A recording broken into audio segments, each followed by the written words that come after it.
Class 11th commerce, subject business study. पढ़ाना है causes of business risk, व्यवसायिक जोखिम के कारण। How business risk is created, व्यवसायिक जोखिम कैसे उत्पन्न होता है। व्यवसायिक जोखिम उत्पन्न करने में अनेक मानवीय और प्राकृतिक शक्तियों का हाथ होता है। यही नहीं, इसके कई अन्य कारण भी हो सकते हैं, जैसे भौतिक कारण, आर्थिक कारण और सरकारी नीति। अध्ययन के दृष्टिकोण से इन्हें 3 भागों में बांटा गया है। नेचुरल काजेज, प्राकृतिक कारण; ह्यूमन काजेज, मानवीय कारण; इकोनॉमिक काजेज, आर्थिक कारण। नेचुरल काजेज, प्राकृतिक कारण,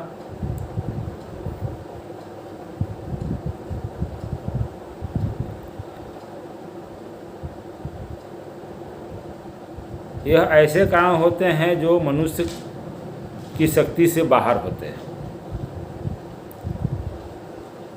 मनुष्य केवल सोच सकता है लेकिन इसे रोक नहीं सकता है।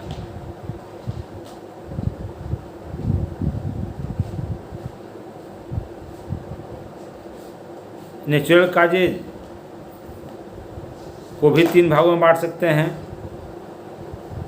पहला है सीजनल चेंजेज, मौसमी परिवर्तन।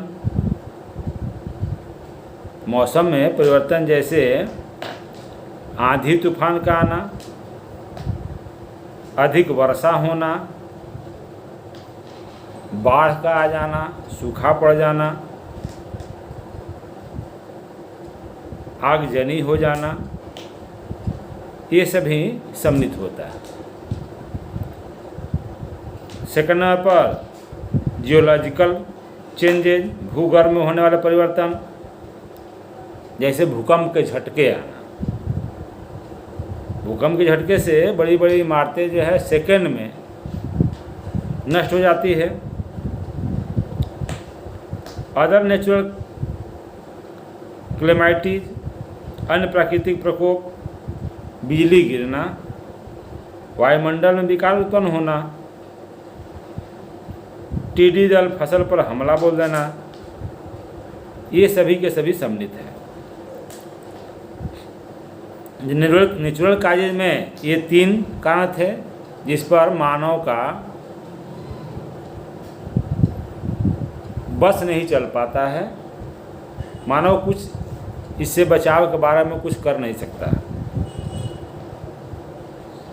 मेन हेडिंग सेकंड नंबर पर है ह्यूमन काजेज, मानवीय कारण। मानवीय व्यवसायिक जोखिम के कारण यह मानव से ही पैदा होता है। इस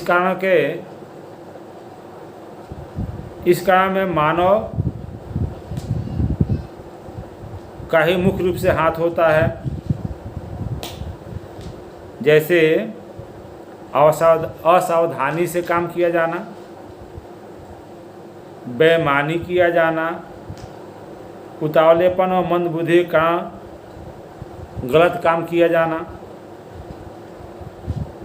इसे मानव द्वारा उत्पन्न जोखिम कहते हैं। इसे रोकना पूरे मानव समाज के लिए लाभकारी होता है।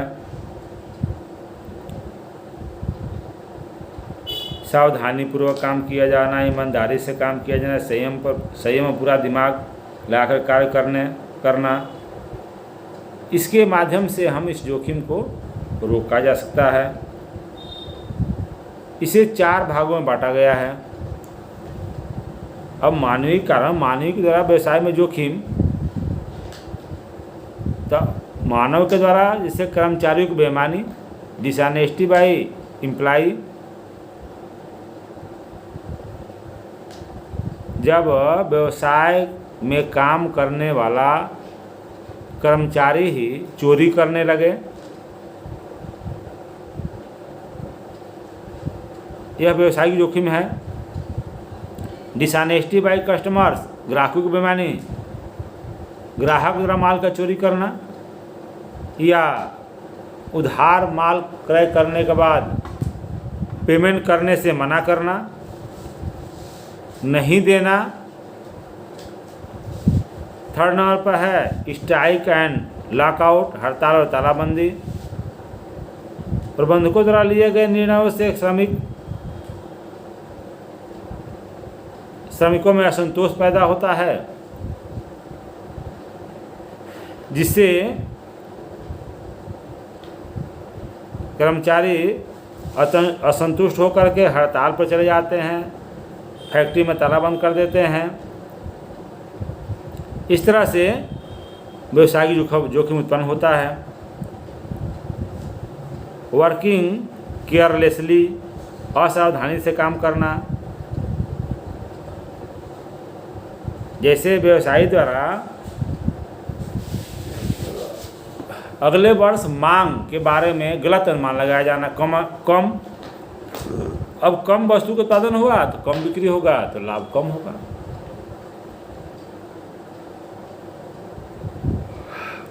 किसी कर्मचारी द्वारा धूम्रपान करके उसे फैक्ट्री में फेंक दिया जाना, चाहे स्टोरेज में फेंक दिया जाना, जिससे जो फैक्ट्री के गोदाम में माल रखा हुआ है जल करके नष्ट हो जाना। ये सावधानी से काम करना है। वर्किंग केयरलेसली होने की वजह से ये जोखिम हुआ। इकोनॉमिक काजेज, तीसरा था इकोनॉमिक काजेज, आर्थिक कारण।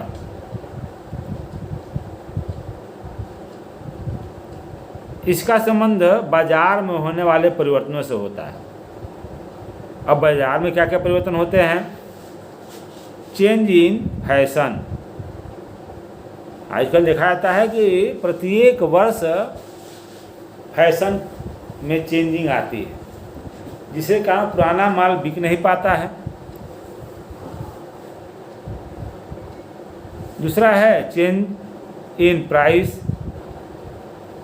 वस्तुओं के मूल्य अधिक होना। वस्तुओं के मूल्य अधिक होने से ग्राहक वस्तुओं को नहीं खरीद पाता है। नहीं खरीद पाएगा यानी कि बिक्री कम हो जाएगी, तो हानि होना ये भी जोखिम है। इफेक्ट ऑफ कंपटीशन, प्रतियोगिता का प्रभाव। नई कंपनी आती है तो अपने द्वारा उत्पादित वस्तु का मूल्य जो है कम रखती है, जिसके कारण पुराने कंपनियों द्वारा भी अपने मूल्यों को कम करना पड़ता है। जब मूल्य कम करेंगे तो वहाँ पहले की अपेक्षा कम लाभ होगा, या उसको दूसरा नाम कह सकते हैं कि हानि होगा। तो ये भी जोखिम का कारण है। Providing facility to the customers, ग्राहकों को सुविधा प्रदान करना। जैसे एक व्यवसायी द्वारा ग्राहकों को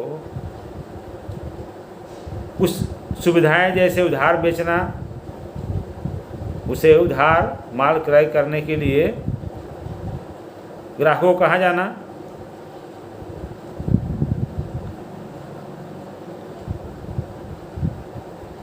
तो इस कंडीशन में दूसरे व्यापारी को भी यह सुविधा देनी पड़ेगी, जिससे उसे हानि होगी।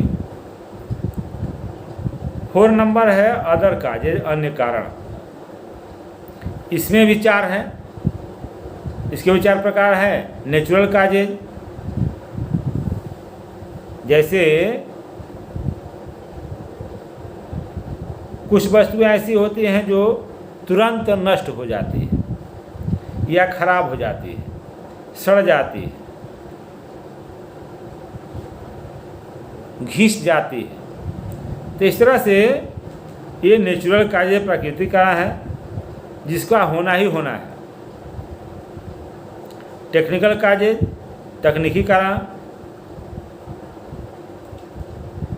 प्रत्येक दिन नई नई मशीनें बन रही हैं, पुरानी मशीनों का स्थान पर नई मशीनें आ रही हैं। अब इस तरह से जो पुरानी मशीन है वो बेकार हो जाती है, उसका मूल्य जो है बेकार हो गया। तो ये भी जोखिम का कारण है। मैकेनिकल काजेज, नई मशीन को तैयार करते समय कुछ उसमें कमी रह जाती है, कुछ दोष रह जाते हैं, और जब उस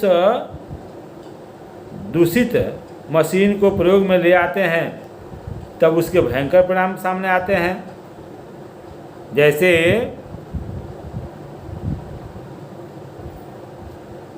कंपनी के अंदर दूषित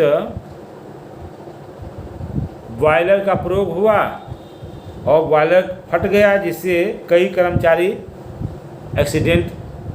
एक्सीडेंट हो जाएगा कई कर्मचारियों का। मैनेजरियल काजेज, प्रबंधकीय कारण, पूरे व्यवसाय का आधार प्रबंधक होता है और उसके द्वारा ही नीतियों का निर्धारण होता है। यदि किसी समय अकुशलता का प्रबंधक अनुकूल नीतियां नहीं बना पाता तब व्यावसायिक जोखिम उत्पन्न होता है और उसके परिणाम अच्छे नहीं होते हैं, नुकसान करते हैं। तो ये तो अभी काजेज या बिजनेस रिस्क के व्यावसायिक जोखिम के कारण बताया गया। अगले पाठ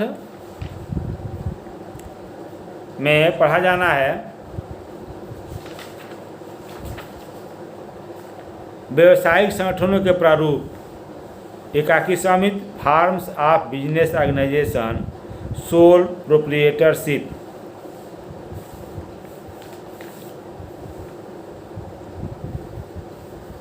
पहले पुराने समय में व्यवसाय बहुत छोटे पैमाने पर किया जाता था, इसलिए सबसे अधिक प्रचलित व्यवसायिक संगठन एकाकी व्यापार ही था। आज काफ़ी विकास हो चुका है, साथ ही साथ मानवीय आवश्यकताओं में वृद्धि भी हुआ है, बहुत अधिक वृद्धि हुआ है, और व्यवसाय को बड़े पैमाने पर किया जाने लगा है। जब व्यवसाय को बड़े पैमाने पर करेंगे तो उसके लिए अधिक से अधिक पूंजी चाहिए, प्रबंध का ज्ञान चाहिए, दायित्व संबंधी अनेक समस्याएं उत्पन्न होने लगी है। इसी तरह सार्वजनिक हित के व्यवसायों में सरकारी हस्तक्षेप महसूस किया जाने लगा है। इन सभी समस्याओं के समाधान के लिए व्यवसायिक संगठन के कई प्रारूपों का जन्म हुआ है। अब व्यवसायिक संगठन के प्रारूप का अर्थ, meaning of forms of business organisation.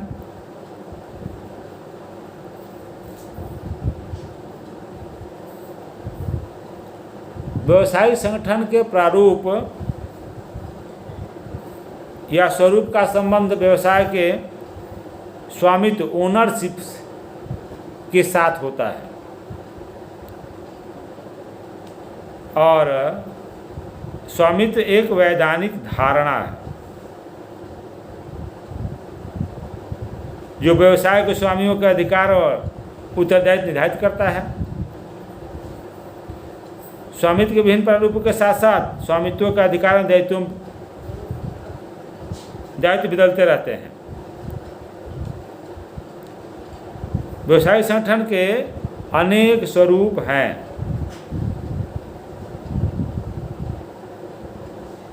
जिसके अनुसार व्यवसाय संगठित होते हैं और अपना कारोबार चलाते हैं। व्यवसायिक संगठन के वैधानिक स्वरूप को ही व्यापारिक संगठन का स्वरूप कहा जाता है।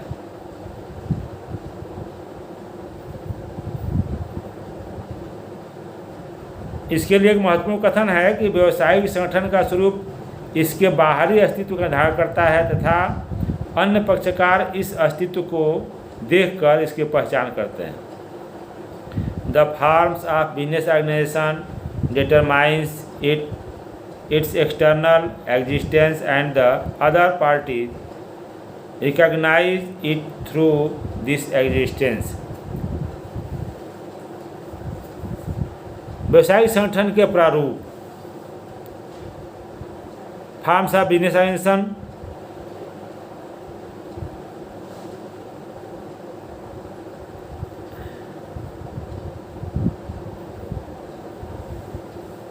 जो अभी वर्णन किया गया व्यवसाय के बारे में, तो उसके वर्णन से यह स्पष्ट होता है कि व्यवसाय स्वामित्व के आधार पर संगठन अनेक प्रकार के हो सकते हैं। स्वामित्व के आधार पर व्यवसायिक संगठन अनेक प्रकार के हो सकते हैं। अब किसी व्यवसाय को एक ही व्यक्ति द्वारा चलाया जाता है, किसी दूसरे व्यवसाय को अनेक व्यक्ति मिलकर के चलाते हैं।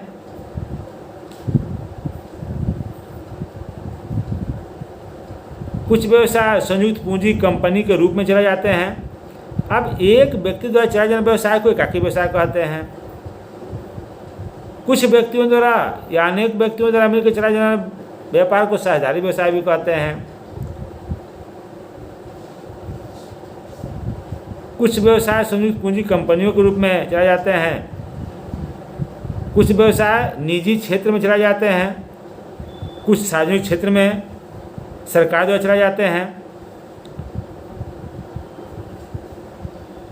कुछ अन्य व्यवसायों को निजी और सार्वजनिक क्षेत्र में मिश्रित रूप से चलाया जाता है। इस प्रकार से व्यवसायिक संगठन के विभिन्न स्वरूपों को देखा जा सकता है।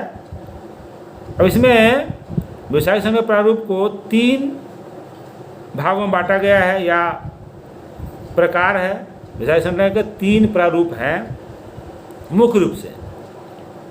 प्राइवेट सेक्टर निजी क्षेत्र, पब्लिक सेक्टर सार्वजनिक क्षेत्र, ज्वाइंट सेक्टर मिश्रित क्षेत्र। तो प्राइवेट सेक्टर में भी 2 हैं उसके प्रकार, नॉन इनकॉर्पोरेटेड, इनकॉर्पोरेटेड गैर निगमित एंड निगमित। तो नॉन इनकॉर्पोरेटेड में 4 हैं। सोल प्रोप्राइटरशिप, एकल स्वामित्व, ज्वाइंट हिंदू फैमिली बिजनेस संयुक्त हिंदू परिवार, पार्टनरशिप साझेदारी, ज्वाइंट वेंचर संयुक्त साहस। अब इसमें से हम लोगों को सोल प्रोप्राइटरशिप पढ़ना है, एकाकी व्यापार अथवा एकल स्वामित्व।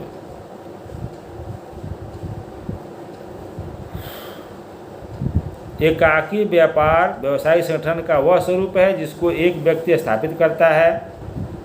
वह स्वयं ही आवश्यक पूंजी लगाता है, अपने चातुर्य का प्रयोग करते हुए प्रबंध एवं संचालन करता है तथा लाभ एवं हानि का स्वयं ही अधिकारी होता है। ऐसे व्यवसायी को एकाकी व्यापारी सोल ट्रेडर तथा ऐसे व्यवसाय को एकाकी व्यापार सोल ट्रेड कहते हैं।